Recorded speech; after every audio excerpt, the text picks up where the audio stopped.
Guys, and welcome back to the Days In podcast. Today, I'm really excited. In this episode, we are joined by a new guest on the show and a personal friend of mine, Dusty Shelhamer. He's the HSE Manager for Sendero Well Services, and we're going to dive into his past, his present, and probably his future, and what that's going to look like. So, Dusty, introduce yourself, man. How are you doing? Hi, guys. Man, I'm excited to be here. Will, I think we go all the way back to one of your first jobs you ever worked, and Cody, just friends of friends, and it's kind of cool to finally be here, guys.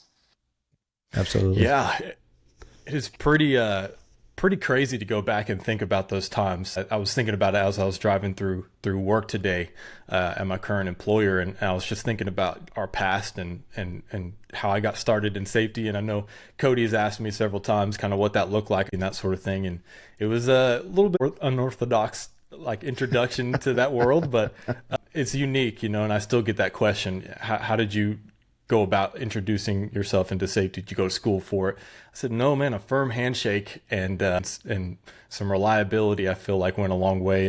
And I appreciate you first and foremost. I have a lot of admiration for you, Dusty. I know that we share some similarities in terms of our time in high school playing basketball. I think you went and did some college, and we had a lot of conversations in that regard. But man, I'm excited to dive into this one because there's so much that I feel like you can share about your background as it relates to safety, but also personally, you kind of went through some stuff here recently. And yeah, Jiu-Jitsu, I'm following along with that. I'm saying that right? It's Jiu-Jitsu? Yes, sir. Okay. And so if you want to give us a brief rundown as to your start in safety, how that looked, and build that into where you are now and the company that you work for. Yeah, well, my best friend at the time was my rookie in the fire department, Mike. And Yep. He worked along for me for a while, and he finally built a oilfield consulting business with his dad, TC Consulting, and made it to where it was such a lucrative business. He ended up leaving the fire service and going and running that. The whole time he's running TC Consulting and working that, I was still running with the feds, traveling all over the world doing the things that I was doing. Quite frankly, got a little bit of PTSD and burned out doing that. I've done some pretty crazy things in my career, if we want to dive into that in a little bit. And got ready to retire. When I checked out from the feds, I immediately picked up a job at the Big Spring refinery, and they picked me up as the fire chief and the safety foreman at the Big Spring refinery. And 2 weeks into my job at the Big Spring refinery, it went kaboom and blew up, just destroyed a lot of that refinery. I remember that. So I got baptized by fire there, which really wasn't that big of a deal for me, because even though it was the largest thing that's happened in the city of Big Spring, it was pretty minor on the scale of things I had been doing in my previous career. So Yes, sir. I kind of looked like a superstar there. I just, I kind of thrive in chaos anyway. So we took care of that, started building that. OSHA moved into the refinery and put a desk in my office.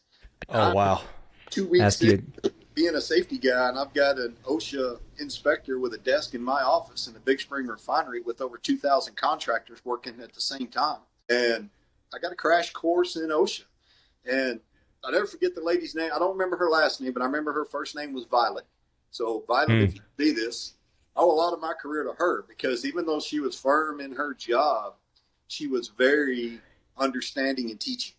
And Thorough, yeah. And we would jump in the golf cart and go drive around the refinery, and she would hand out tickets to contractors, and I would learn why they were doing it wrong. And it really boosted my career. Well, as I was doing that, Mike decided he wanted to start a safety company. So he called me on the phone one day, and he goes, "Hey, what are you making at the refinery?" And I let him know what I was making there, and he goes, "Quit your job. We're going to go make some money." That sounds just like him, yeah. Yeah. At the time, I had so much faith in Mike. I was like, okay, let's go. We pulled out of there at that time. SM Energy in South Texas was drilling rig hole number 3. And wow. They had a driller get killed on the rig. A BOP bolt fell out of the crown as they were standing the unit up. Somebody had stacked a bunch of BOP bolts in the crown. As they were standing the unit up, BOP bullet came out of the crown bolt hit him right in his hard hat. He was wearing a hard hat, still killed him. So they decided they needed safety, but they didn't even have a safety man in the entire company. And Mike said, "Have I got a guy for you?" So he shipped me out to South Texas as a safety consultant, and we built SM Energy safety program from hole number 3. They were rigging up on hole number 3. And you know how big SM got in South Texas. Yeah, they're huge So now. Oh yeah. I was on the buildup of that, and then they branched out and wanted to open up in East Texas. And they said, "Hey, we're going to slide you over to East Texas." So the whole time I'm working consulting gig 2 on, 2 off. Slide out to East Texas, and we built that program in East Texas. And Mike called me home, and he said, "Hey, I need you to come back. I'm opening a couple more businesses, and I need you to come be my operations manager and run everything." So I slid back home and ran his operations, and there never was always rainbows and roses. Me and Mike were best friends, and working for your best friend can be tough. And we had our share of knockdown dragouts, but I was always secure. I was never getting fired, and it was great. And when I came back into being the operations manager, we built a new building out on 1788, and I was there for the build of that building. We built it up and got it running, and along comes Will. And that's kind of when you started into the picture shortly after I came in to be his overall operations manager. Yeah, you know you're doing something special when you got a koi pond in your corporate part of your office, and people are flying in on helicopters for deals for the consulting side. And man, what a like just a super opportunity that was to be involved as an introduction to the oil field. I know personally myself, coming from dragging myself out of Midland College to go straight into the oil field, which was kind of the standard thing for West Texas. I think everybody kind of knows that that's what you do. You're not going to finish. I guess not everybody, but that was my case. And so, but I don't think it could have been a better experience, kind of coming on board in such a unique facility and time. I think in the oil field with that boom happening, that was just the best way I could describe it. People were just throwing money. Companies were just throwing money around. I remember it, and I'm not saying this just because you're on the show, but you are one of my standout employees of my entire career, and that even goes all the way back into my federal days, because when you came on board, you were such a breath of fresh air to us. You guys were washing cars for us. We were washing cars for us every night. Every truck would come into the yard, and every night, and you and Keelan would wash every truck every night. And Keelan was a great hand for us. He was a really good hand. It was amazing that we were like, man, the two of you, just even at the time, you weren't working like that. Both of you guys were just working, and then you showed an interest to want to do more. So I remember giving you a little bit more, bringing you into the shop and letting you work on monitors, and sending you out as a second guy on some of the calls, and then guys would come back saying, and man, you just you literally built your safety career from as bottom of a rung as you could possibly build. And I could not be more proud of you and as to where you come from, because we could just rely on it. I mean, you did great for us. That was thank you for saying that and for sharing that. That means the world to me specifically, especially in I feel like a current society where, the youth are kind of wanting to skip ladders or rungs on the ladder, and I remember having those conversations where, some of the new people were coming into TC safety and kind of starting from where they thought was the bottom. I'm like, man, you haven't even picked, weeds around the premises yet. And I remember one of the frat guys coming over, and he was like, hey man, he put his hands on my shoulder and he was like, one day, you won't be at the bottom anymore. And I said, the bottom? I was like, this is the best place in the house. I was like, every time that you leave and that trailer looks brand new, that customer wants us back. Yeah. I said, so I feel like I'm doing the most here.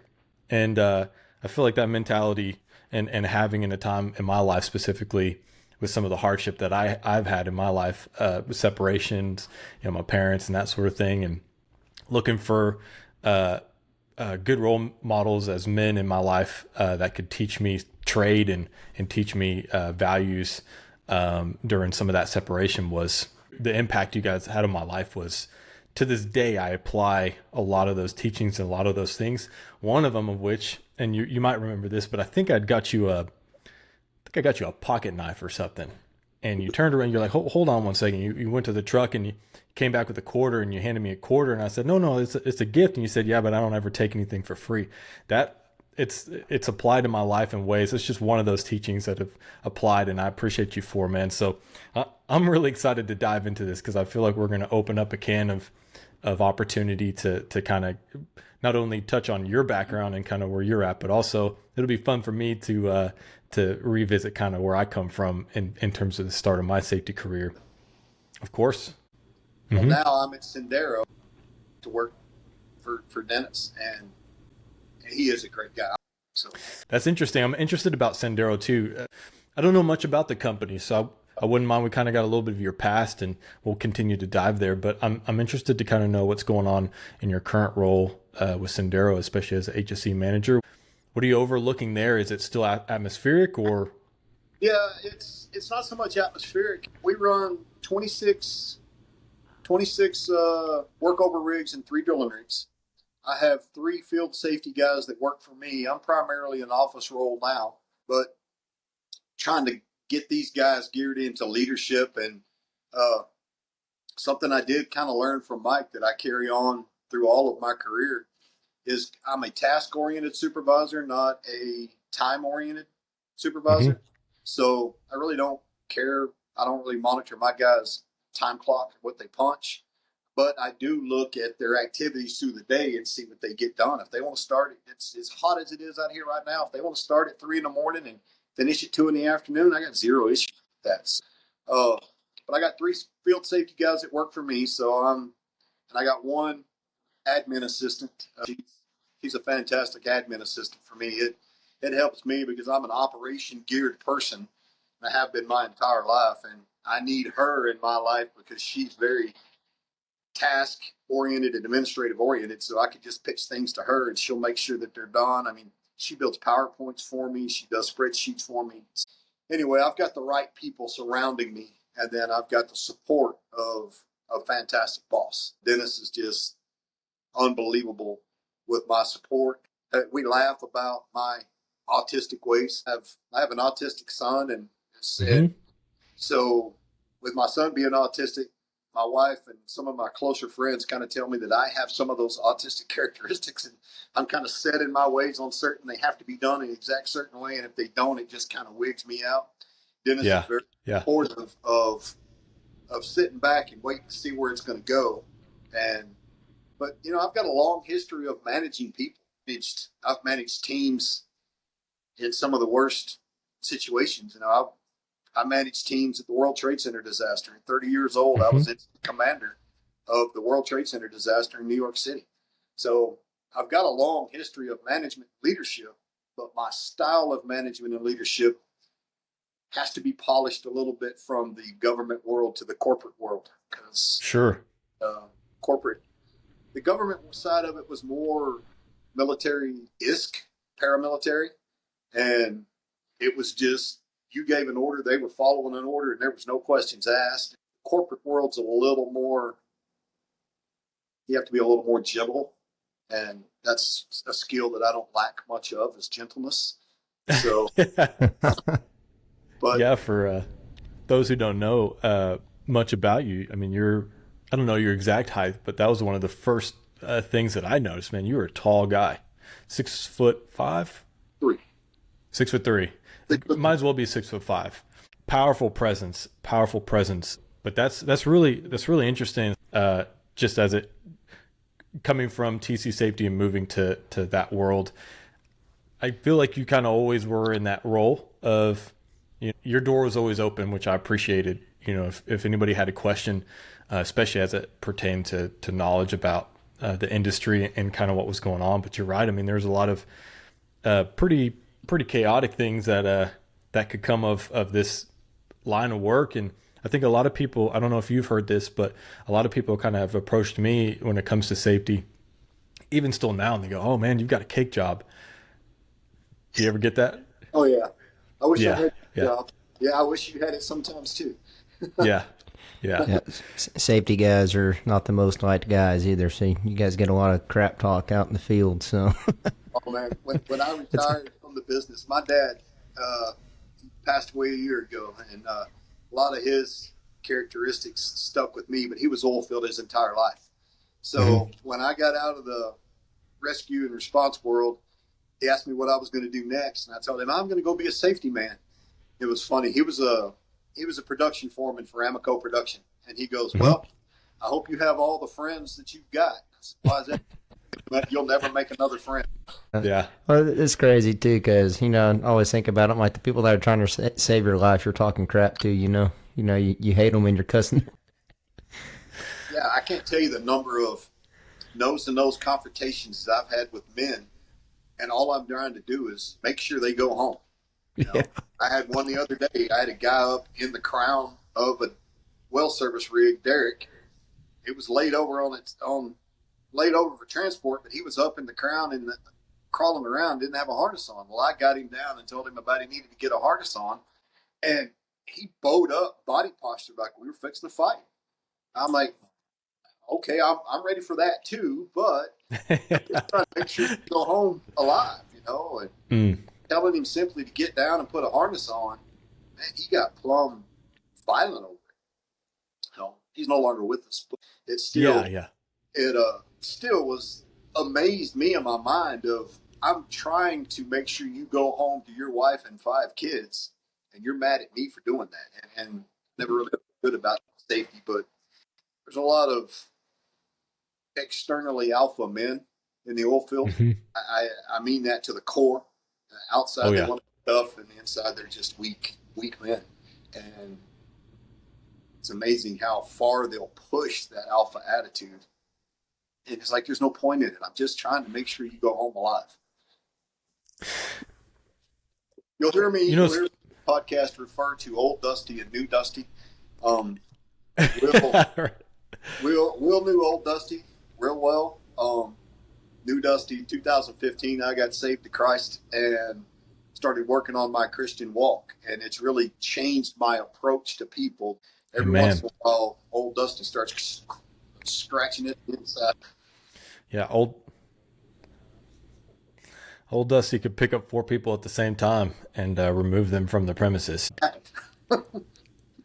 Yeah, it's funny how I go back. I feel like in my walk of safety, because I seen your transition and what you've come from federally to corporate, and in myself going from oil and gas industry to transportation. It started as oil and gas transportation for 1845, which is no longer a company. I think they changed to XL Bulkhead or something like that.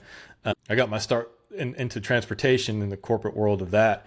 And it was pretty brutal, but where I am now, I still find that I go back and I use analogies from basketball. That's a huge one for me. It's my favorite one is, okay, we're sitting here, we're having a coaching, which I hate to call it coaching. I like to look at a man in his eyes and go, I can't coach you on how to do what you say you're professional at. We're going to have a serious conversation about things and tips and tricks and habits that I've obviously seen go the wrong direction that I feel like you're exhibiting.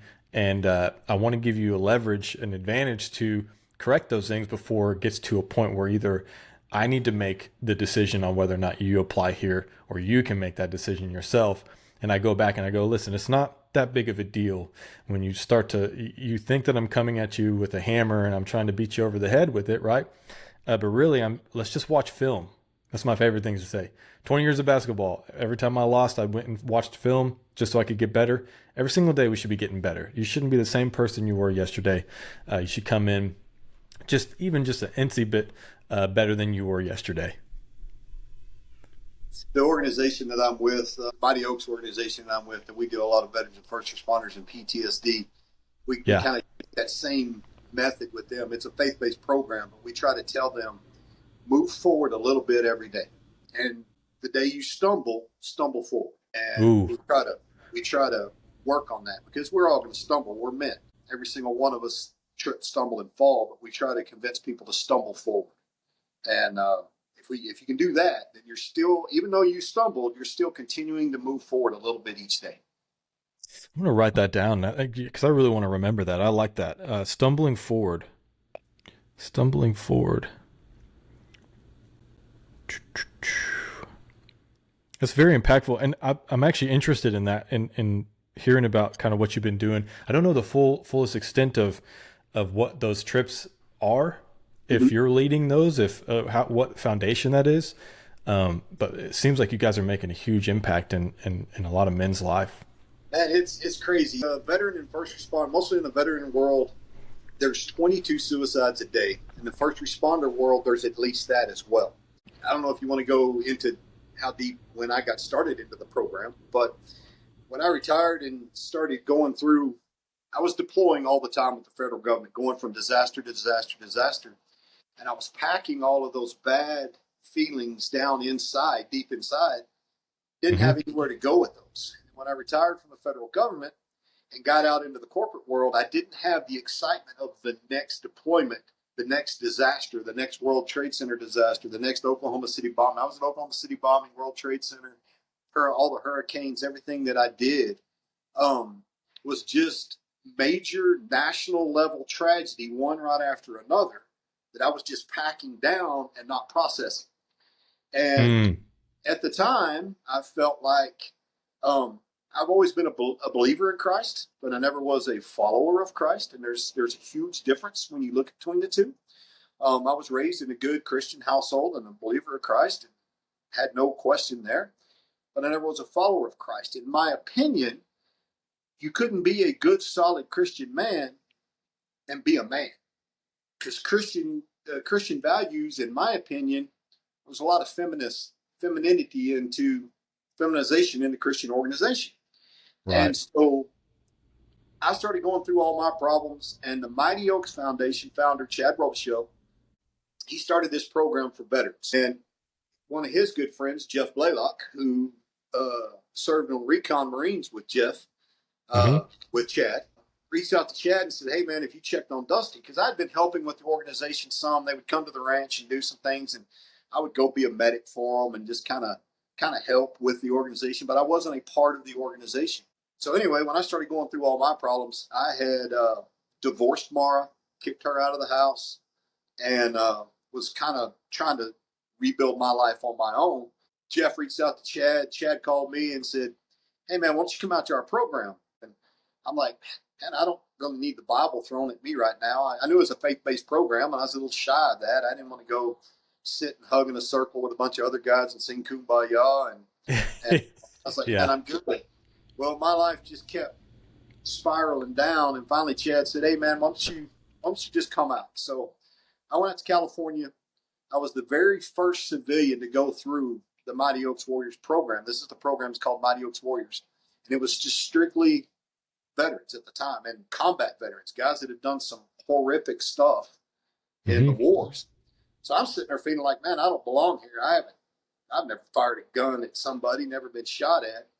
But one of the things in that program that you have to do is they try to teach you to unpack that rucksack, is what they call it. You get all these emotions and feelings packed down in, and as it's oozing out is what creates all these mental turmoils. You don't really know where to go. And at the time, you don't really know to put it on God. You just kind of deal with it in a manly way, that what you think is manly. And so Yeah. we get to the program, and one of the things that they do is they ask you to tell your story in front of all these men. Man, I'm in a room full of like war heroes. There's a guy in there that won the Silver Star, and Holy moly. I'm sitting there thinking, man, I don't belong here. I'm just a deadgum fireman. But when I get up to tell my story, and I go into the details of World Trade Center, go into the details of Oklahoma City bombing, and some of the things that I've done, I look out in this room of these hardened war veterans, and they're crying with me. I'm crying, and they're crying. And that's when Chad said, man, we need to do this for the first responders too. These guys deal with a lot of stuff, the same things the veterans do. So to be a part of that program, you have to go through the program. So when I graduated through the program, this ties into my jiu-jitsu story, by the way. September Yeah. 9th. Yeah. This is a God thing 100%. The program I go to is going to finish up on September 11th. So September 11th is a trigger to all of my problems. Before on September 11th, man, I'd go into a sports bar, sit and just get hammered drunk. And my friends would have to come pick me up and drive me home because I just didn't want to be a part of September 11th. Well, September 9th, we went down out of the ranch, went down to a jiu-jitsu gym, and they introduced us to jiu-jitsu as a form of replacement therapy, of an activity to do, because a lot of times these guys don't have anything to do when they get home, and Sure. they're Yeah. all aggressive type men. So they introduced us to jiu-jitsu, and I took to jiu-jitsu pretty well September 9th. Well, that night, I got introduced to jiu-jitsu September 9th. That night, we're all sitting around outside, and the lead pastor of the organization, Jeremy Stallmaker at the time, was talking to us that night, doing a evening challenge and a discussion on legacy and things that we're going to leave behind. And at the end of that, he asked, is anybody getting anything out of this program?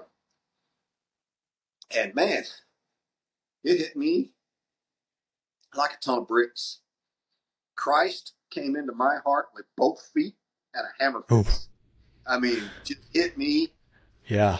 hard. I stood up and said, hey, you know what? I want to be closer to Christ. They pulled me off to the side. They prayed for me. I gave my life to Christ right then. I had given my life to Christ when I was like 12 years old at a Baptist camp in Brownwood, Texas, and blah, blah, blah. But it never really means as much as then when you're a man. Hmm. One of the questions that hit me hard that week was, when did you think you became a man?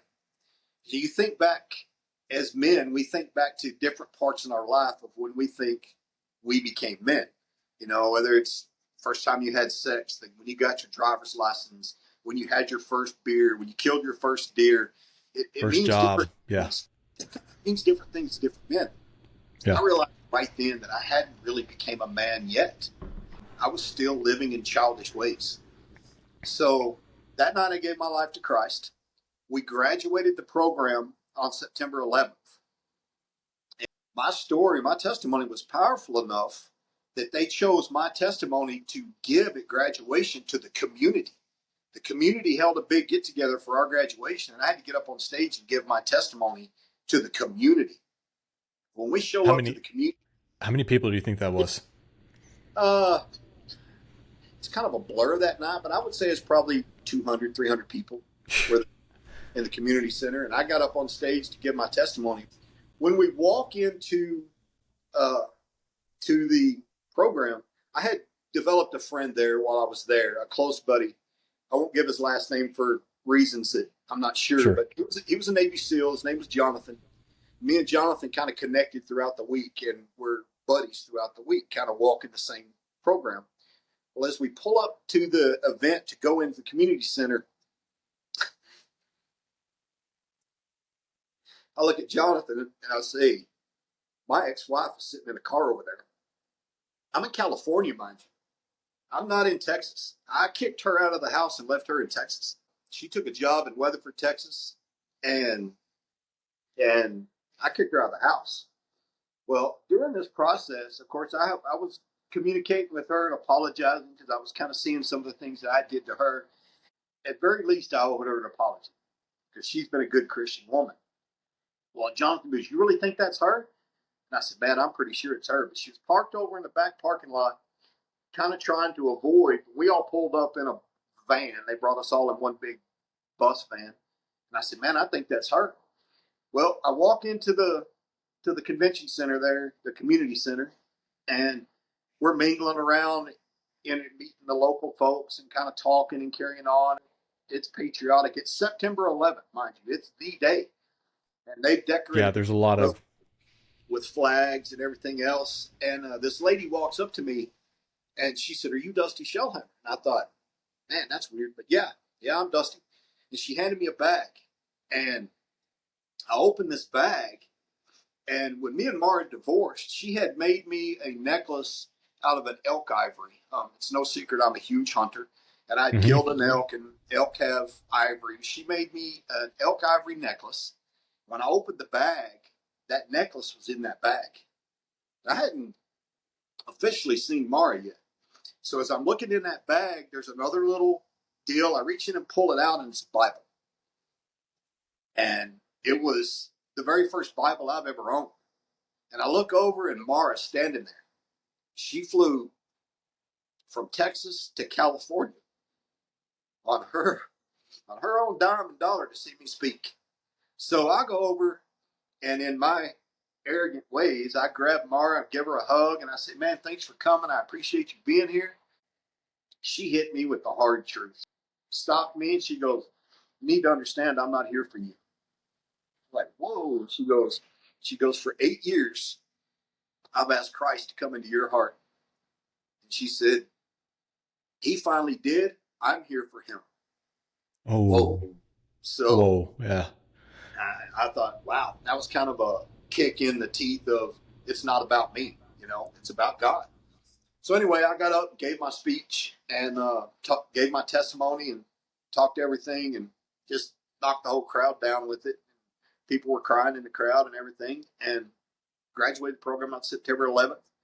Came home from that program, and me and Mars started talking and communicating, and we rebuilt our discussions. And I did some terrible things. I mean, I was not a good first husband. And we reconnected, and this was in September. And then in June of the next year, we remarried. And we rekindled our relationship. She accepted me for a new man of Christ, and we remarried and been married ever since. So on the right pretenses of especially that newfound faith. I kind of had that discussion yesterday. I was doing a podcast with another gentleman who's up there in Maryland, and I was kind of saying the same thing, which was, I gave my life to Christ at 4, but I didn't really understand what that meant until roughly probably about 15, 16 years of age, and then there's even still been a segment of time between then, that was Houston, and now that I've been trying to search for that, but I need my relationship to continue where I'm at presently, and I can't go backwards. I have to continue going forward, like you were saying, stumbling forward. Man, and what a story of redemption when it comes to marriage, especially in America right now, that I don't feel like a lot of people hold a lot of value under marriage. You get divorced and it's kind of a normal thing. Oh, how many have you had? That's kind of the running joke, it feels like. And but it's not the end. It happens. The very first time we got married was actually kind of a joke. We got married. We'd been dating for like 8 years, living together. So we went down to the little chapel in Vegas, and it just really made a mockery of marriage. All the guys wore wedding dresses, and all the girls wore the tuxedos, and it was just really a mockery of a marriage. And we got married, and I've come to learn, we didn't get married under the eyes of God. We got married under the eyes of our friends, and every marriage felt like that. And this next time when we got remarried the second time, we did it in a church with a preacher, with our friends, with our parents, and wasn't a big wedding service. We just got married, but we did it the right way, putting God first. The first marriage wasn't going to succeed anyway because we didn't put God first. And that's just a cold, hard fact about marriage. It has to come God, wife, then kid. And so many people get caught up in their marriage of they have God, but then they have kids, and they put the kids second, and then the wife third, and it's just, that's not the way that matrimony was built. It's God, spouse, then kid, because in 18 years that kid's going to be gone, and you're going to be looking at a lady that you've neglected. And you have to love your kids. I'm not saying please, but you can't neglect your wife to love your kids. Your wife gave you that kid. And so you always have to put your wife first. And that's a lot of hard things. Somehow society is ingrained in our heads that we've got to do anything for our kids. And you do, but you have to also do the same effort or more for your wife as you do your kids. Well, and speaking on that, especially in the system of tiers, that loving God, loving your wife, and loving your children, it's a beautiful thing, because especially I have this conversation with my wife a lot, not being able to imagine ourselves together without our commonality being our love for Christ. Because if we were only to rely on the things that we're familiar in with each other in comparison, eventually those things run out. People change, and hormones, and just women having children. What an experience for Sarah, but what an experience for me as a husband, third party, getting to watch this happen. And there's just really no book that's perfectly designed outside of the Bible to teach you how to be present for your wife like that. And I feel like where people run out of similarities with each other or things to relate about, Christ is endless. And that's the beauty behind a marriage surrounded and enveloped in that relationship. Man, marriage on the foundation of Christ, it's not going to last. No, and it could go 40 years. I think it's that same idea that you could actually be pretty successful without Christ if that's the life that you want to live. And I tell people I could probably go out in the next 6 months and make it pretty big if I was willing to do some of the things that would get me to that point that I'm not, from my morality standpoint, willing to sacrifice, anymore. And especially with the world going that direction, I could probably do it and make it in the company pretty far. And so the gradual organic growth of just relying on Christ's work in my life and his will, some of that is him taking away from me without having something to replace it with. And that's okay. Because every single time I tend to refocus my vision back on what really truly matters. And so it's an interesting process. And that's a great segue into the next part of my life. When I came back, I was working for Mike at the time, and I came back, and of course, I said it before. You have to go through the program before you can become a leader of the program. So I started going through the phases of becoming a team leader for the program, and now I'm a team leader. And the things you see me go back and do is I lead a team in these sessions. We have like 4 teams, and I'll be a team leader of the session, and we get these groups of men and come through. But just like you said, you could go on with your life. One of the scariest things I had to do when I came back, I was in an extremely comfortable position. We had our ups and downs and our moments, but I never was threatened in my job. And then when I came home from Mighty Oaks, the lifestyle that I was living, and I was living a really good lifestyle, taking clients to clubs and taking people out and just spending time away from home and being in bars with clients. That just wasn't who I was anymore. And so I had to step away from that. I walked away from that job. I turned in my resignation and stepped out. And stepped out on faith that God was going to take care of it. And I walked out of there and got a job with Admiral Permian Resources and was the HSE manager for them. They're an operating company. And got a job with Admiral Permian Resources and went to work for them. They supported my work at Mighty Oaks, and things were going along there pretty good. They got ready to sell and started downsizing to get ready for the sale. And I was one of the ones that got cut. And the day I got cut, Jared Blong was starting a company called AquaSmart. He picked me up at AquaSmart, and I went and became the operations manager for Jared Blong and Jeff Blaylock. Jeff Blaylock was the vice president. We rocked along there and did some frac sand business, and I was just general operations manager. I had not much to do with HSE there, but we didn't have an HSE guy, so I was kind of running a couple of roles and dual hats, but we were running. Did you say that was called AquaSmart? AquaSmart. We prop coated sand. We would take sand, run it through a machine, coat it with the gel coating so they could pump it down hole, friction reducer basically for frac sand. No kidding. Yeah, it was a pretty cool process. We did jobs in Ohio, Louisiana, Texas. That business shut down. And when that business shut down, rocked along there pretty good and went to work for Wolfpack Industries. And was the HSE manager for them. They do the housing, trailer houses, generators and stuff on drilling rigs and stuff. They put the trailer houses out there. Yeah, the bunkhouses, the pusher and that sort of thing. Okay. Yeah, they do that. So I went to work for them for a little while and was really pretty happy there. Everything was going good. And then, of course, I'm good friends with Dennis. And Dennis lost his HSE manager. And the one thing about Wolfpack that I didn't like is I had to do all the training. So I was teaching, uh, teaching rig pass and all kinds of classes, and it's just not my thing. But they were H2S good. clear and yeah. Yeah, H2S clear and all that stuff. They were great people to work for, but I just wasn't really happy. I didn't feel like it was really my thing, but it was a great paying job, and they were good people. Well, Dennis lost his HSE manager, and we started talking, and he talked about it. Of course, we really talked about it a lot because I was a little nervous going back to work for a friend again.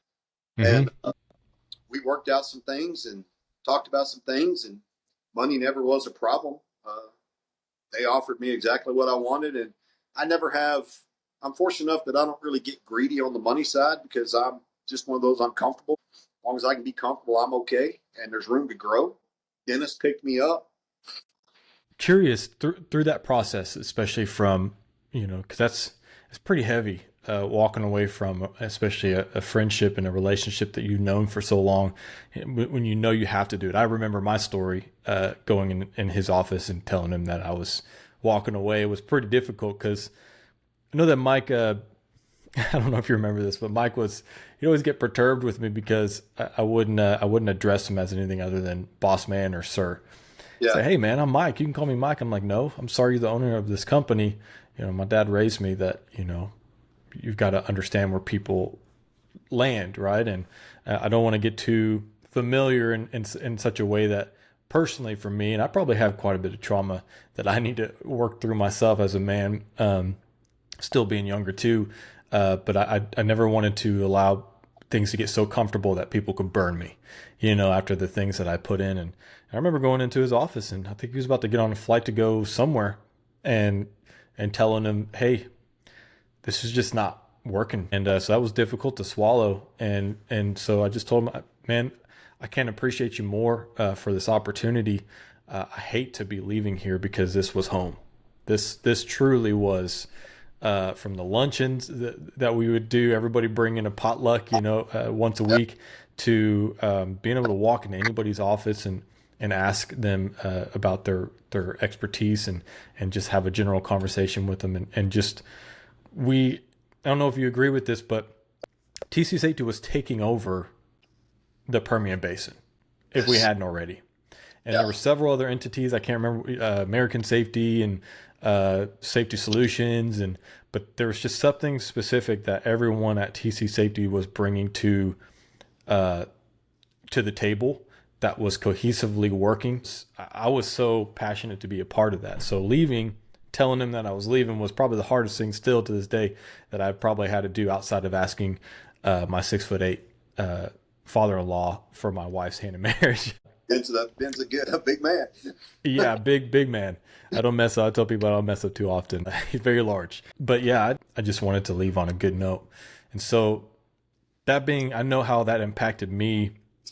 But as you got back from that program, your new relationship with Christ in your life, and as you traverse those several different places that you went to, which sounds like God was laying out tiles in your life, right?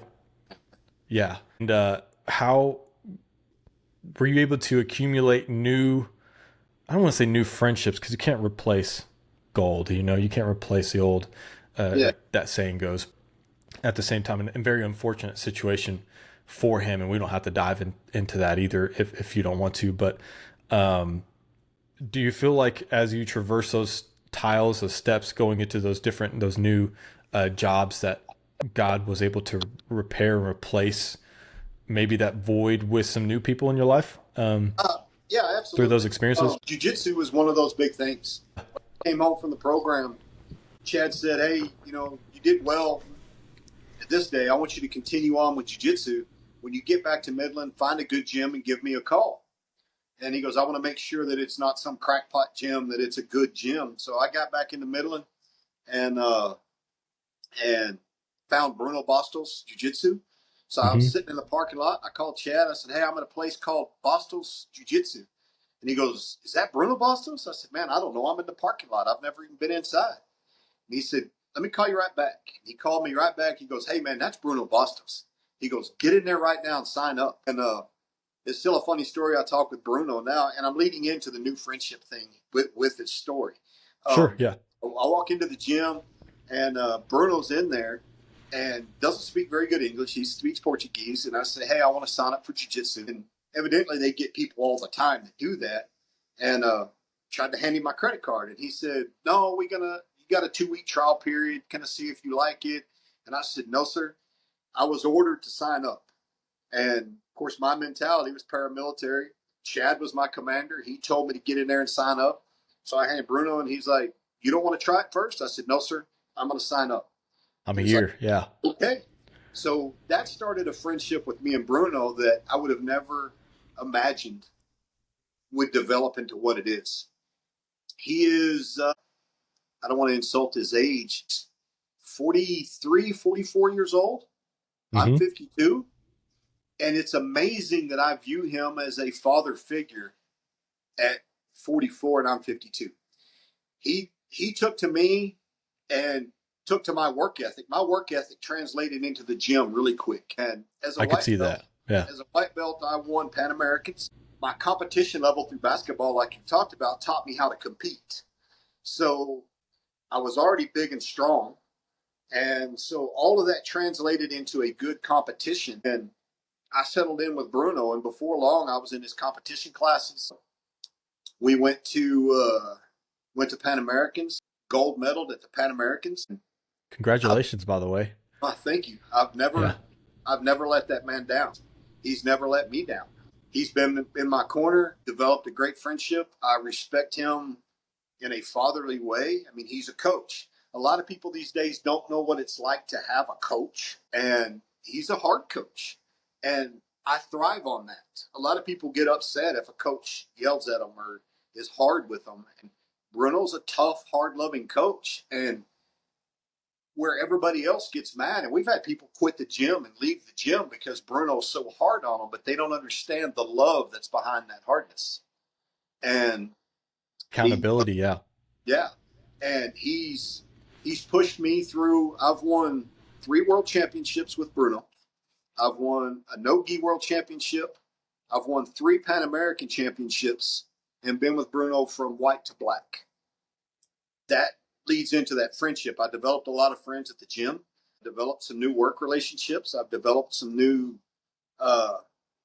friendships that I never would have thought. And then the guys that were just peripheral friends, Jeff Blaylock. Jeff Blaylock was always been a good friend, but I never realized how good of a friend he was until I started understanding friendship. When you really start to understand genuine manhood friendship, I started really seeing who my friends really were. Wow. I don't want to, I want to go back just real fast because I'm curious. Bruno, in terms of you kind of refer to him as like a father figure, do you feel like that's a testament to him as an individual or Yes. to jujitsu? The reason why I ask this is because I'm fascinated. Played sports, a lot of sports in my life, but I never got into combat sports like that other than boxing. I did boxing for five years or so, but it wasn't professional. I didn't go to Golden Gloves or anything like that. It was just kind of just something I delved into with somebody who was kind of in that world. But I'm interested with jujitsu, how that separates. Was it just him as a person, or is it jujitsu specifically and just what it entails that allowed him to be that style of coach? Because I'm interested from how that transitions from your time under Bruno, going from white belt to black belt, and obviously how that applies to what you're doing now as HSE manager, just continuing to further your career. I can imagine the tactics of the way that you handle interpersonal skills, people underneath you has changed because of that experience, right? Yeah, it really has. The thing about Bruno, I think, that took to me is Bruno's old school Rio de Janeiro Brazilian Jiu-Jitsu. He came from Brazil. And the thing about Jiu-Jitsu is it's based a lot in integrity and loyalty. And that's Mm-hmm. important to me. And Bruno has those characteristics. The bluntness of Bruno, he'll love you and he'll tell you when you're screwing up. And to me, like I said, I've been coached a lot by some great coaches, and I'd be paying a disrespect if I didn't mention Ron Holmes and Roy Rutledge, 2 of my high school basketball coaches. They put faith in me when nobody else would, and it paid off for them, and it paid off big time for me. you know, a lot to Roy Rutledge and Ron Holmes, but I saw a lot of that same characteristic in Bruno. And I think the one time that me and Bruno matched really close, I was a white belt. We were getting ready to train for PANS, and we had a large Brazilian contingency in the gym. A lot of guys come in and train with Bruno leading up a month before a major competition because Bruno's a good polisher. He'll fine tune you. Well, I'm always on time. I'm always prompt. I'm always there. Well, I was a white belt at the time, and I showed up for competition class, and the Brazilians were late. They showed up late to class, and uh, Bruno was pretty mad that they were late. You know, they're running on Brazilian time. It's a joke in the gym. We talk about Brazilian time, but they were running on Brazilian time, and Bruno was pretty pissed. Well, when class was over, Bruno said, "All right," he goes, "Dusty, you can leave. Brazilians, you guys are going to pay the price for being late. You're staying." And he started running Mm. them through some harsh drills because they were late, and I stayed. And he was like, "You can leave." I said, "Unless you're telling me to leave, I'm going to stay because this is my team. I'm going to stay with my team." And that struck him a little bit different because I had the option to not stay and be punished. I was there on time, but even in my federal career, I'm very team oriented. Through Hmm. basketball, through the feds, we get the glory together, we die together. And so I stayed behind and went through the entire curricular activities that he put on them for being late. That's kind of the day that he kind of clicked and was like, okay, this guy's for real. And then Yeah, something. he started investing more time in me and investing more time in me on a personal level and investing more time on. And then he was very supportive of Mighty Oaks as well. He wanted to know. He would talk to Chad about things and me. He actually took time to learn um, where I was, where I came from, and learned about my previous life and my traumas. Man, it's been a fantastic relationship. I don't know if you want to dive into this yet, but in July of 2022, I nearly died. I had a aortic rupture, and Which I've been pretty. elaborate, if you don't mind, elaborate on that. I don't know the fullest extent of this. Me and Mara were camping, and we were. I woke up and had a little bit of difficulty breathing. I was 2 weeks out of knee surgery from a jiu-jitsu injury, and went and told her. I just went and woke her up. I said, "You're going to have to take me to the hospital." And Mara's been a nurse for 25, 27 years.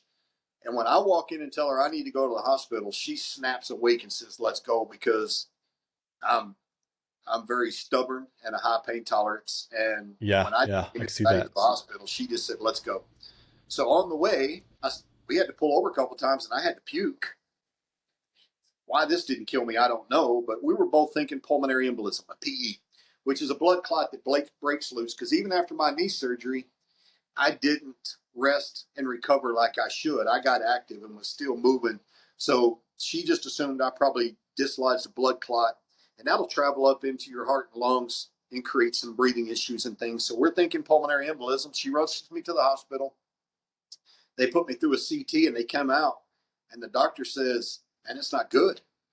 And I'm thinking, okay, it's a big pulmonary embolism. No big deal.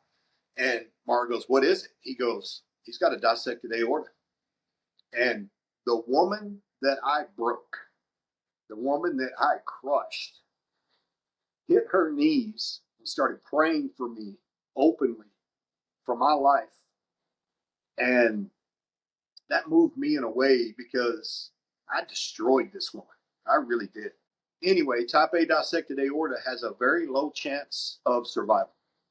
Um, Is that hard? Is that a yes, it's the okay? main artery that comes out of your heart, and it arches down into all of your other major organs. Hmm. It separated my kidneys. I had renal artery separation. I had carotid artery separation. They had to reroute my carotid artery. They had to uh, mesh my aorta and rebuild my arch.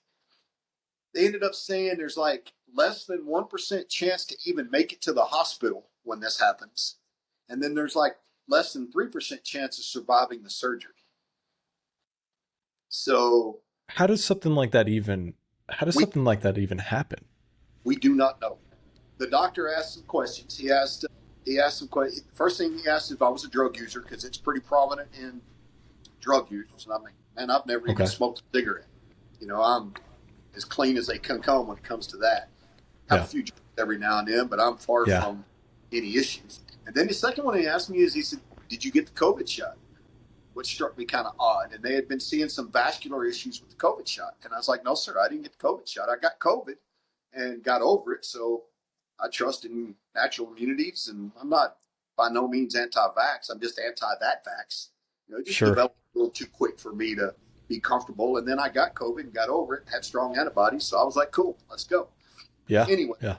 that's the two questions he asked me. But going back to Bruno, is our whole thing through all of this mess is always, he's just been always, I get hurt quite a bit in jiu-jitsu, and he's just always asked me, just give me one more round. Just give me one more round. Well, as they're fixing to put me under, and there's like a 97% chance I'm not going to come out of this surgery, strangely at peace. I I was really just am. about to say that. Did you make your peace? Yeah. Yeah, I was strangely at peace with the whole thing. I was just like, hey, it's in his hands. I've already given my life to God, and I thought this is the true testament of giving your life to God. Bruno told me, he goes, hey man, just give me one more round. Mhm. So I went under and came out. And when I woke up, I was like, well, I guess I made that, and started a long road of recovery. And I went from a complete aortic dissection that I really had no business living through to 1 year later, with the help of Bruno, and his sister is a physiotherapist. She became my therapist. And in 1 year later, 1 year and a month, I was fighting in Vegas for the world championships again. So you talk about That's God's good. yeah. And I'm stubborn, God's good, and the people that really mean the most to me didn't give up on me. Hmm. You know, Well, and the testament of action, actually, yeah, not allowing yourself to remain stagnant in a poor me attitude. I mean, you got back out there, and so that year of recovery, was it just recovery, or was it recovery, and then eventually within that year also some training? yeah, it was. Yeah. It was some recovery. I pushed it a lot harder than it probably needed to be pushed, but I had a goal of getting back on the mats. And they Mm. kept telling me, because in a funny way, the way my mind's wired, let's go back to my autistic ways again. My walk with Christ is tied with jiu-jitsu because I Sure. discovered Christ and jiu-jitsu on the same day. So I owed it. I had promised God on September 9th, 2015, that I would never quit again, because I had quit on my marriage. I had quit on myself. I had quit on my son. I had quit on a lot of things, and I promised I wouldn't quit again. So I wasn't about to quit jiu-jitsu. The doctor didn't want me to do jiu-jitsu anymore. He told me I was pretty much done. And I said, bet. Yeah. And I accept your challenge. yeah, and it was a painful road to recovery, but about 30 days before World Championships, my physical therapist and Bruno got together and said, okay, let's put him back on the mats. And I started training, slowly intensifying. I was wearing monitors so we could monitor my heart rate. The doctor didn't want my heart rate to get over 120, and sometimes it would hit 150, and Bruno would pull me off the mats. Bruno would stand and coach watching my heart monitor. And then if it got Wow. too high, he would say, you're sitting out. And I'm like, no, I don't want to sit out. He goes, you're sitting out. Mara would come and watch the sessions, and my physical therapist would come and watch the sessions because I have a tendency of overdoing it. Hmm. And they would have to stop me and pull me back. Bruno was really good about letting me stretch a little bit to see where I would go. And went to Vegas, won my first match in Vegas, went into the quarterfinals, and I lost to a 7'2", 300-pound guy that played 12 years in NBA. It was, I'll have to text you the picture later and show it to you, but it was Yeah, I'd love that. Yeah. a significant size difference. It was it was such an awesome deal to come back all the way that far and make it. So, but that's just I work feel ethic. like that's, go ahead. That's just work ethic, faith in Yeah. Christ, and my wife and my coaches having faith in me. So it Yeah, and really I wasn't. know you being a competitive guy, um, you probably stomach just about as much as I do. Just getting a ribbon for something is not enough for me. I want to win. I don't have to take but the thing is for me, especially as a team, being a team oriented person, I say that a lot within the industry that I'm in now is I don't need to take the shot. I just want to win. So Right. if I'm on a group of people, you could be the one to get the credit. You can take the shot. You can have all the fame that comes with it. I just want to win. I want to be a part of something that's polished enough and cohesive, works cohesively enough that we overcome the challenges that we're trying to overcome. And I don't need to be the one to shoot the ball. I would love to be the one to shoot the ball, but I don't have to be. But I feel like in that situation that you're talking about, going through what you went through with your friendship, going through the changes of work, your marriage, rekindling things with your marriage, accepting Christ, going through something like that. And I feel like it's a perfect testament to the relationship with Christ that we have and the things that he's going to allow you to go through, right? Because we have that conversation a lot, especially with people. I don't know if I'm sure you do, but people who have questions about faith and a relationship with Christ that may not already. And a lot of it is, well, a lot of bad happens in the world. And why would God want us to go through things? How can you grow if you don't have adversity? And I feel like the closer that you get, the harder that it becomes, and you continue to sharpen on His Word, and it just works out that way. And so I feel like you going through all of that, going through this, probably shouldn't have made it through, but you did. Testament to Christ again. Has a bigger plan in your life than even you know, and then come back, compete in Vegas. You don't win the whole thing, but in that scenario, you won. Yeah, Right? there's no doubt. It was much as a personal battle as it was anything else. If I can say there's one thing that I don't like about jiu-jitsu is it's a team sport with individual accolades. And Sure. I don't really care for that aspect of it because you're not going to be as good as you are without your team pushing you to that level. But when you step out and win a world championship, you're the only one that gets credit for the win. Yeah. And it's absolutely hard for me because I wouldn't have it without my team getting me there. I wouldn't have it without Bruno pushing me to that level. I wouldn't have it without getting my head smashed in the gym every day by Sparring and who didn't even make it to the tournament, you know? And it's kind of a bad deal. Also, as a team member that watches my team members succeed, I know that we did our part. I know that we yeah. pushed that guy to that level, but the world doesn't. Inside the gym, it's never a problem because we understand. Outside of the gym, it's kind of like I wish the world could see what happens on a Wednesday night at 7:30 to get me on a Saturday night at 9 p.m. in Las Vegas. You know, Yeah. and Yeah. it's kind of, but yeah, all of that. Just Bruno is such a good person for that. Loyalty, integrity means so much to Bruno, and it means so much to me. Bruno, I've had some really good friends leave our gym, and one of my friends I still talk to all the time left my gym and started his own gym. But I love him with all my heart. But Bruno's my coach, and he actually, I give credit to CJ. He absolutely never has pushed that issue. He never has. We're still friends. We talk daily. We discuss things. We talk about jiu-jitsu. But he absolutely did not quit being my friend because I didn't leave and follow him. And he understands Wow. that love that we have for Bruno.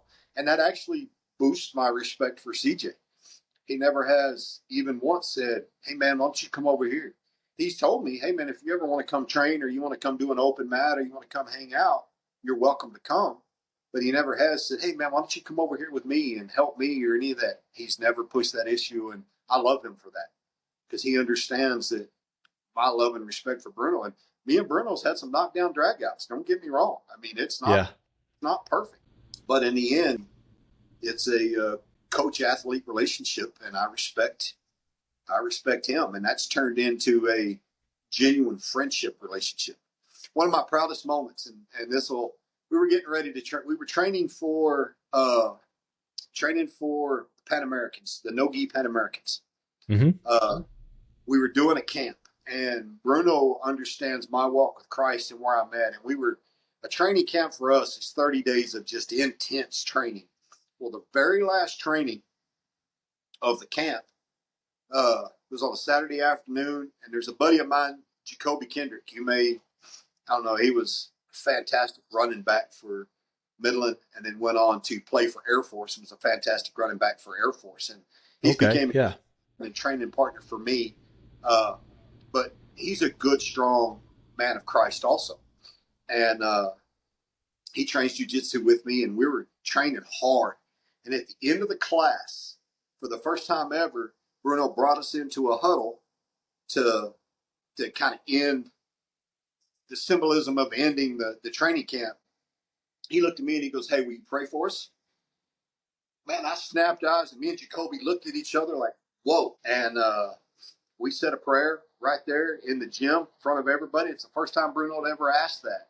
So I never have really quizzed Bruno on where he's at with his walk with Christ, but he's always such a respectful man that it doesn't really bother me. But that right there told me and Jacoby both that we're feeling that in there.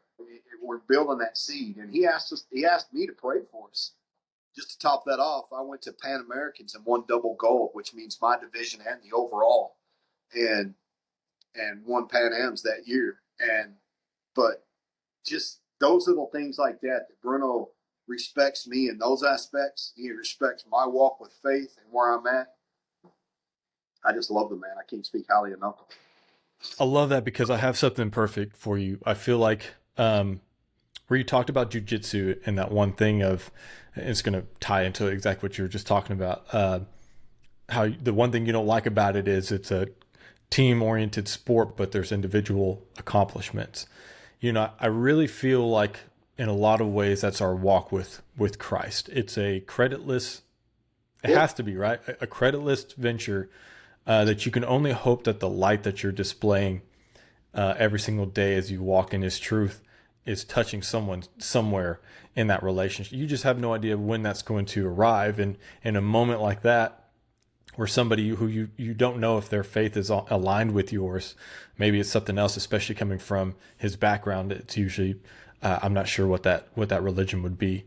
But for him to feel that almost in a way radiating out of both of you guys is something that as a Christian, as a follower of Christ, you can only, I mean, you dream of those moments when a seed has been nurtured and watered enough for people to kind of see that fruit come to fruition.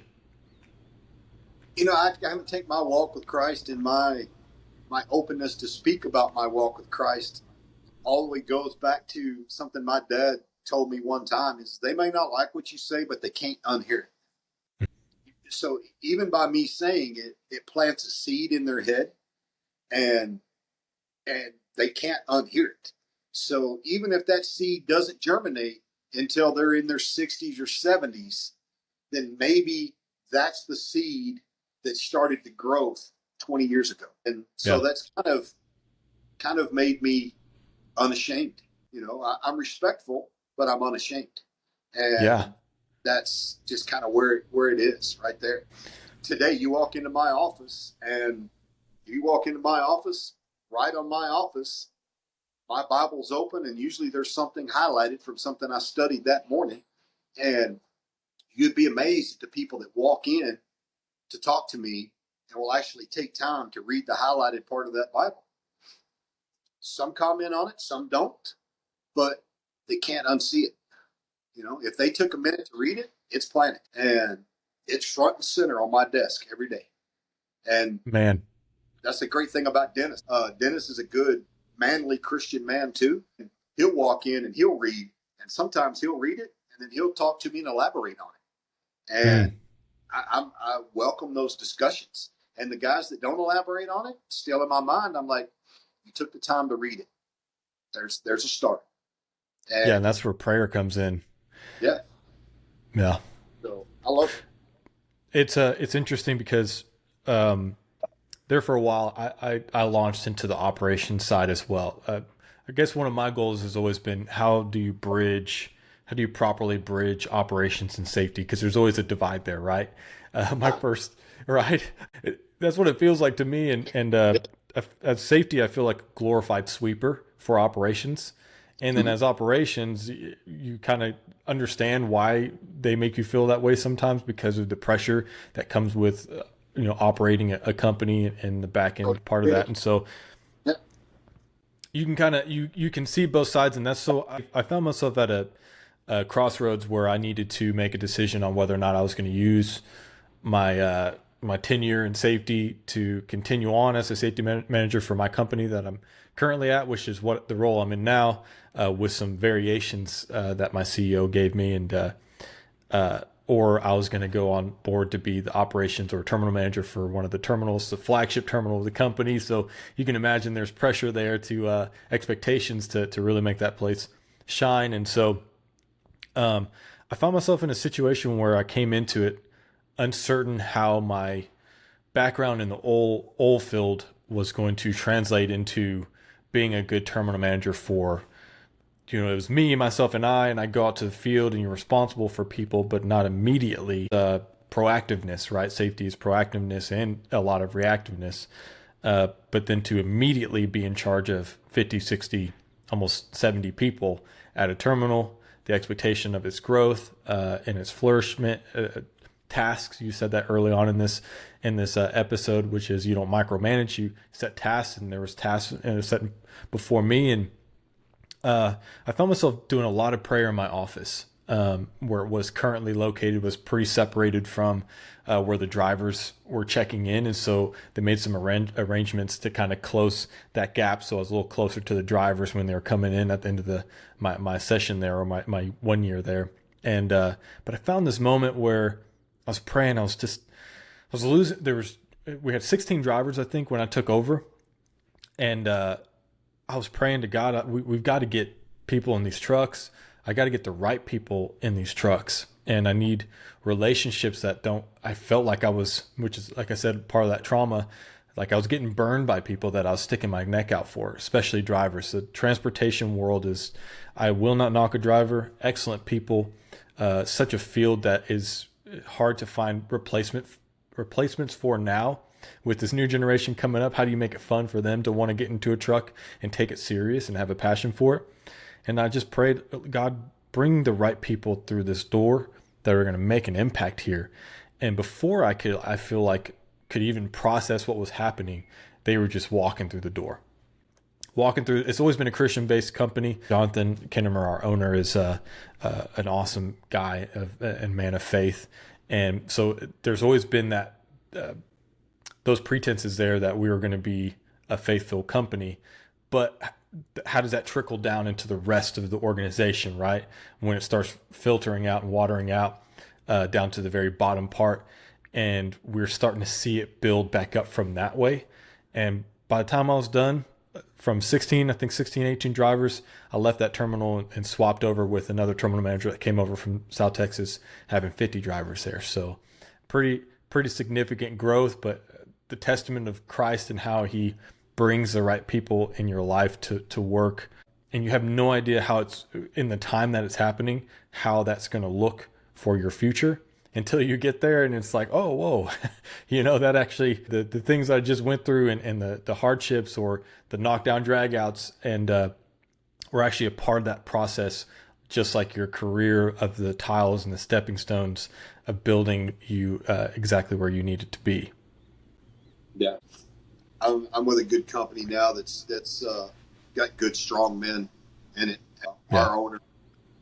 Our owner Kurt Clear he's a strong man, set in his ways, but he's also a kind man and understanding. Supportive of Mighty Oaks. He does a lot of veteran stuff on his ranch as well. Just talked to me today about how he can get more involved with helping these guys even more. So hopefully that's going to build into a pretty cool little deal there. Even our drilling vice president of drilling, his name's Mike as well. He's very supportive. very level-headed. You can go to him, and he usually gives you the straight on how it should be, and it's good, what I consider good, genuine, manly advice. And Yeah. so I'm fortunate enough to be where I'm at, and the strength of the men around me. Dennis is very complimentary of, we're making the right steps to progress forward, and I don't know that I can take any credit for that. I've got a strong background in leadership, but it takes people like Dennis and Mike and our owner Kurt to back you up when you are adamant about something. And so far, I've had that support, and that's been real healthy for my career, to have people have enough faith in me to support my decision and see where it's going to go. I'm not always going to make the right decision. There's going to be some mistakes, but those guys know that the intent was pure, and that makes it worth everything. Yeah, now that was going to be my next question too. Is what's next? What's next in your world? I mean, do you have some pretty exciting events coming up with those gentlemen, those vets and first responders, or with the company? It sounds like you're in the mix of a company with people in ownership that are on the right trajectory. But what's new, or what do people expect out of your journey moving forward? I don't really know. I mean, that's a great question. I'm comfortable where I'm at. Well, I got some men that believe in me, and I believe in them. And I really don't have. I mean, other than this, grow the company, keeping our TRR down, and keeping men safe, I'm pretty happy with going to be stagnant right here for a little bit. I'm going to continue to train jiu-jitsu. I'm going to continue my walk with Christ. I'm going to continue my work with Mighty Oaks. Yeah. I do a few sessions a year with them. Like I said, the company I'm with supports it. I could do as many sessions with Mighty Oaks as I wanted to, but my company supports it, and they tell me to whatever I need to do. But I'm also a margins type guy. I don't want to overwork that welcome. I'm fortunate enough in my job that I can pretty much do my job anywhere, as long as I have access to a phone and a computer. So even when I go to a Mighty Oak session, I'm still conducting business and handling things and taking care of things. And you took a phone call before this one started. Yeah.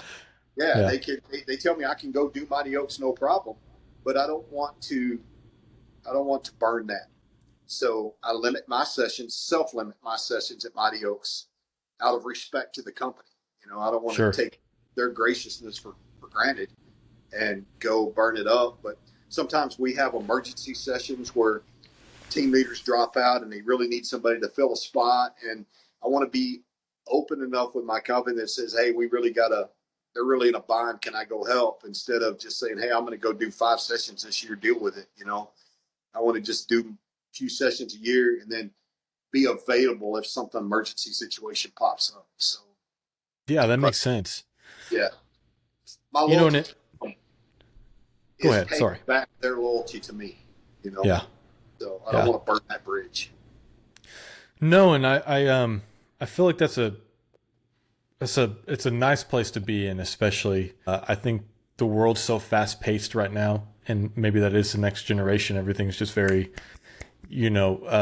people move on from things. Something tragic can happen in the news, and a week from now it's on to something else, because everybody's just they're moving so fast. And I don't know if I want to go to the extent of saying it just kind of affirms feeling like we're semi in the end times, because I would imagine that the enemy would try to accumulate as much as they possibly could before, the inevitable. But it kind of feels like that. Feels like just everybody's moving super quickly. And so the narrative is, well, you better be climbing the rung as quick as you can. And I struggle with that, being 32, going on 33 this year. I had to remove myself and go, where are these thoughts of like, oh, well, you better be a millionaire by tomorrow? I think my dad was just at this point still, like, we were young when my dad was at 32 years of age. I just had my first, but he had 3, and he wasn't even in his real big, his big job at that point. We were just figuring it out. And so I don't know why the expectation in my mind And for the youth and the generation underneath me is that we should already be pretty much retired by 40. It's unrealistic, and that pressure is, in my opinion, destroying the realistic aspects of life and progression and growth and failure and success and maturity, and just kind of going through that natural flow. And so for you to be at a company that you have that backing and that support, you have the knowledge where you're able to and the resources to pour back into people coming back or into that industry, which is one of the questions I had for you.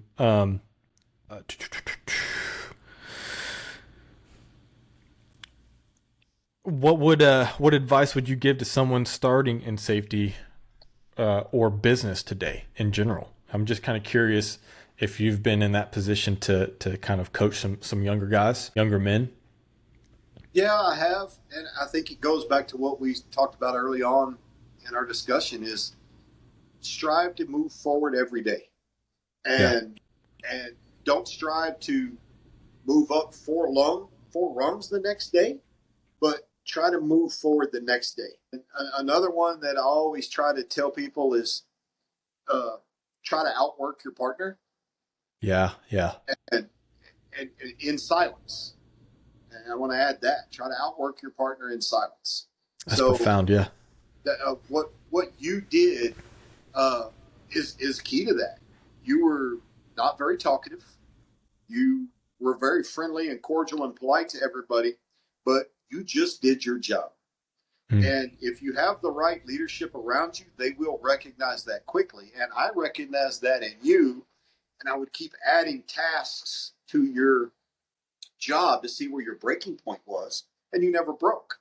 So you just keep giving them a responsibility. And one of the godly characteristics of a good man is accepting responsibility. And so you just kind of feed those guys some responsibility, and it'll be pretty quick to weed out those that want the responsibility and those who don't. Yeah. And Yeah. and once you find those people that accept that responsibility, you you go with it. And then the other piece of advice that I try to give people is there's a difference between hustle and hurry. Mm. And hustle will get Hustle you and paid. hurting. Hustle and hurry. Hurry. Okay. Hustle will get you paid. Hurry will get you hurt. Yes. And Yes. I tell those guys, always hustle, but never hurry. Mm. And that's in your career too. Hustle your career, but don't ever try to rush your career. Because if you rush your career, you're going to promote faster than your maturity, and you're going to get what we call immature authority. I Mm-hmm. call the term, you're going to get immature authority. You're going to get the position of authority, but you're not going to have the maturity to work with it. And that's going to be detrimental in your career. So I always try to people to hustle, but don't hurry. And everything will fall into place. Wow. And it's funny you say that because I was just having a conversation with one of our terminal managers today. And I said, I don't understand what's going on right now. Some of the new hires that we have are rushing around, Yeah. and probably hurrying around actually. And we're finding ourselves in a position where we have to have a, a conversation amongst everybody to figure out how we balance, like I said earlier, safety and operations and find a way to make it efficient for both sides, because I'm seeing a lot of that in the industry and across different industries where we're hurrying for nothing, running out of skipping out of the front of your truck to run around it to close gates that saves you 5 seconds, but potentially could lead to an extensive ankle or ACL or MCL injury, whatever it might be. It's just not Right. worth it. But it's a presence, I feel like, that's kind of contaminating the workforce at the moment between every industry. And it ties back into what you said of everybody wants to be a millionaire by 40. So they try to rush that process. And then we see a lot of guys get promoted quickly, Mm-hmm. and then they either physically failed in that promotion or they have no respect for their position. Yeah. And that comes back to that immature authority that I have. People recognize that, and your employees will recognize that. So don't be in a hurry. Trust the process and do your job and do it well. And before you know it, you're going to be at that next level. And then you do that job and you do it well. And then unexpectedly, you're going to be at that next level. And it's going to benefit you in your career in the long run. Man, Dusty, like I said, I have a lot of admiration for you and your presence in my life. Whether we talk every day or don't talk it for the next 6 months, you hold a place in my heart and my existence that not very many people hold, and I appreciate you for that, especially your willingness to pour into people. There's this like probably a well-known thing where certain people in management or leadership only give you just enough, right? They give you just enough that it doesn't jeopardize their job. And you've never been that guy. I'm going to give it, you basically, I'm going to give it all, and if you're willing to absorb all of that, my current director is that way. The best way I can elaborate on that is I've in some places felt like just an appendage, right? Part of just another appendage in the body system of safety. And that's you're just kind of there to reach out and grab and touch and do different things. And then there's my director currently, Victor, who is there to pour. He's like, I just want to give you as much as I know, especially him heading into retirement. I need somebody to know what I know, right? And that is something that you've always been really good at doing, is you don't hold just enough for yourself that you jeopardize your job, because really you're not. You're always moving forward, but if nobody else is moving forward with you, then there's nobody to replace you. Therefore, companies like to keep you where you are because there's nobody to replace you. So I appreciate you for that, but I appreciate you for sharing everything you did today. I appreciate you having me on. It's my willingness to pour into people. I jokingly say that's laziness, because the more you do, the less I have to do. But Yeah. it's not really that way. That goes back to my government training. We had to be 3 levels deep in every position, because there was the potential of you not being there tomorrow. So it's just the way I'm trained is the guy beneath me needs to be able to do my job, because I could die today. Me dying today doesn't need to jeopardize the rest of the men that I'm leading. So they, out of respect for their life, I need to make sure they have as much knowledge as I have, so we're all in it together. And that's the way I carried that same leadership mentality into the corporate world, is we're all in this together, and we're going to fail together or we're going to win together. And that could go all the way back to Coach Rutledge and Coach Holmes that I mentioned earlier in basketball. We win together, we fail together. Ties right back full circle into jiu-jitsu. And when you tie all of those team sports and competitive spirit into the corporate world, it's effective. It really is. Wow. Is there, I want to open up an opportunity to kind of plug some of what you've got going on. It doesn't have to be with your current employment, but with your sponsorship basically, and those veterinarians, those vets and first responders with that program. Is there any way that some of the listeners or people who might support TDEP can also go out and support you guys? Is there any type of fundraisers or? It's called Mighty Oaks Warriors Foundation. Yep. And they're 100% faith-based nonprofit. Mm-hmm. Every veteran and soldier that goes through the program is paid for by donations and sponsorship money. Okay. It's even to the point that's where I tithe part of my tithing to. I split my tithe between the Mighty Oaks and the church, because the Mighty Oaks brings so many men to Christianity. But yeah, you can support that, even writing letters, even spreading the word. If you know a veteran or first responder that's struggling in their life, reach out to me on social media, and I'll get them with the application process. It's a 100% paid for program, from the flights to the lodging to the meals to everything is completely funded. So can they find that program on social media?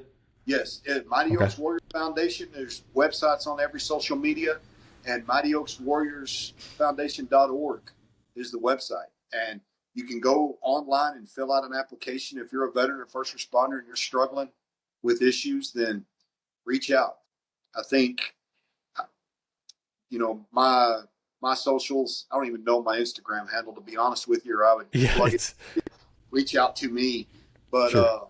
I'll make sure it's on here. Yeah. yeah, but they can reach out to me and I'll guide them in the right direction. Facebook is Dustin Shelhamer. You can Google me there.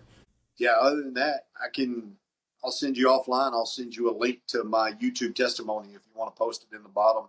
And people can go see what the organization's done for me and where I've been and where I came from. It's more based on my federal career than my professional career, but it speaks highly of what the organization did for me and changed me as a man.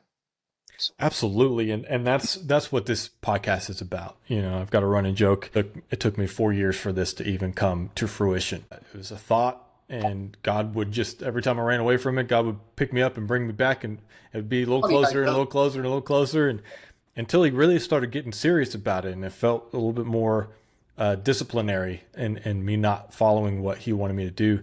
And so this is, like I said in the beginning of this podcast, introducing you, this is a opportunity or a place where people can come together, connect, different walks of life, in their faith, business, whatever it might be. And I appreciate your time for sharing that, because I think that that's very important in the current society that we live in, especially for our vets and our first responders and just people in general that are going through some things. I think your testimony and your story is going to touch, I hope and I pray, some lives in an impactful way, just like you have for mine. And I'm one of those people. I'm a fan of yours and your progression and just for being able to know you first and foremost. I'm a big fan of you and what you've done in your life. Like I said, probably one of your first jobs, I was your boss, and seeing where you've gone, where you were, and where you built yourself to. And then I always don't like to correct you. This is your show and your podcast, but let's just make sure it's not my story, man. It's God's story. It's God's story. Thank you. You know, my pastor at Anchor Church says it perfectly. He says, you know, God, they came to hear from you, not a man. So perfectly said. Dusty, yep. I appreciate your time, sir. Thank you for contributing to the efforts here in the process and for being vulnerable enough to open up about some of those things that could be kind of tough to talk about. Man, thanks for having me, man. And most of all, it's great to sit here for an hour and 50 minutes and see your face. That was awesome. So, yes, sir. Hopefully this is, like I said, in some conversations, the dawn of something that we can connect on a regular basis and share some stories and some breakthroughs and catch up and that sort of thing. You bet, Will. Thank you so much for having me. Appreciate you, sir. God bless you. God bless you.